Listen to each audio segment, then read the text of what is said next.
ரொம்ப சூப்பரான ரவை கேசரி இந்த பங்குனி உத்திரம் பிரசாதமாக பண்ணியிருக்கேன். எப்படி செய்யறது பார்க்கலாம் வாங்க. இப்போ ரவை கேசரி கூட ரொம்ப எக்ஸ்பென்சிவ் ஸ்வீட் ஆக்கிட்டாங்க.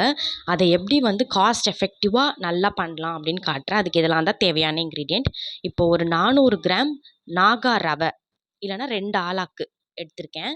இதை சிம்மில் வச்சு நல்லா இந்த மாதிரி வறுத்து எடுத்துக்கோங்க.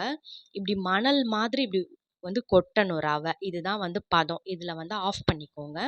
இப்போ நீங்கள் கையில் இப்படி எழுத்தீங்கன்னா இந்த ரவை கையில் ஒட்டக்கூடாது. இந்த அளவில் வறுத்து எடுத்து ஒரு தட்டில் கொட்டி ஆற வச்சுக்கோங்க. இப்போ இது ஒரு பக்கம் நல்லா ஆறட்டும். இப்போ தாளிக்கிற ப்ராசஸ்க்கு போயிடலாம். ஒரு அகலமான பாத்திரத்தில் 1 டேபிள் ஸ்பூன் நெய் சேர்த்து ஒரு 15 உலர் திராட்சை சேர்த்துருக்கேன். 8 முழு முந்திரி உடச்சி சேர்த்துருக்கேன். சேர்த்து நல்லா அந்த நெய்யிலே இப்படி வறுத்து விடுங்க. அது நல்லா அந்த நெய்யில் வறுக்க அப்படி திராட்சையெல்லாம் பலூன் மாதிரி புஷ்ஷுன்னு வரும். இப்போ இதில் ஒரு 6 ஆழாக்கு தண்ணி சேர்த்துருக்கேன். 1 கல் உப்பு சேர்த்து நல்லா கலந்துக்குங்க. ஆரஞ்சு ஃபுட் கலர் ஒரு 3 பிஞ்ச் சேர்த்துருக்கேன். இது உங்கள் விருப்பம். வேணுன்னா சேர்த்துக்கலாம், வேண்டான்னா தவிர்த்துக்கலாம். சேர்த்து நல்லா இந்த மாதிரி கலந்து விட்டுக்குங்க.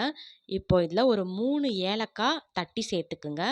நான் ஒரு 8 டேபிள் ஸ்பூன் எண்ணெய் சேர்த்துருக்கேன். சேர்த்து நல்லா இந்த மாதிரி கொதிக்க விடுங்க. இப்போ இது நல்லா கொதிச்சதும் இதில் நம்ம ரவை சேர்த்துக்க வேண்டியதுதான். நல்லா இந்த மாதிரி பபிள்ஸ் வர ஸ்டேஜில் ரவையை ஒரு சைடுக்காக கொட்டி இன்னொரு சைடு அப்படியே கலந்து விட்டுக்கிட்டே கொட்டுங்க. அப்போ தான் கட்டிகள் எதுவும் படாது. இப்போது நல்லா கலந்து கட்டிகள் இல்லாமல் கலந்தாச்சு. இப்போ இப்படி எடுத்து பார்த்தா நல்லா இப்படி ஃப்ரீ ஃப்ளோவிங்காக வருது. இந்த டைமில் இப்போ அடுத்து என்ன பண்ணணும், சர்க்கரையை சேர்த்துக்கணும். நான் 1 ஆலாக்கு ரவைக்கு 1 ஆலாக்கு சர்க்கரைன்ற விதத்தில் 2 ஆலாக்கு எடுத்திருக்கேன் சர்க்கரை. அதையும் இது கூட சேர்த்து நல்லா இப்படி கலந்து விட்டுக்குங்க. இப்போது இது நல்லா இப்படி கலந்தாச்சு.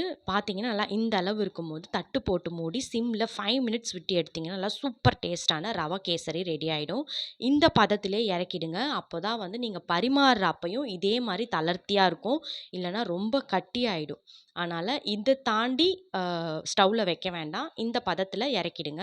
ரொம்ப சூப்பர் டேஸ்ட்டாக இருக்கும். இதுக்கு ரொம்ப நமக்கு காஸ்ட் செலவாகாது. ஆனால் டேஸ்ட்டு அவ்வளோ அருமையாக இருக்கும். ஆறுனதுக்கப்புறம் இப்படி தான் இருந்தது. தேங்க்யூ.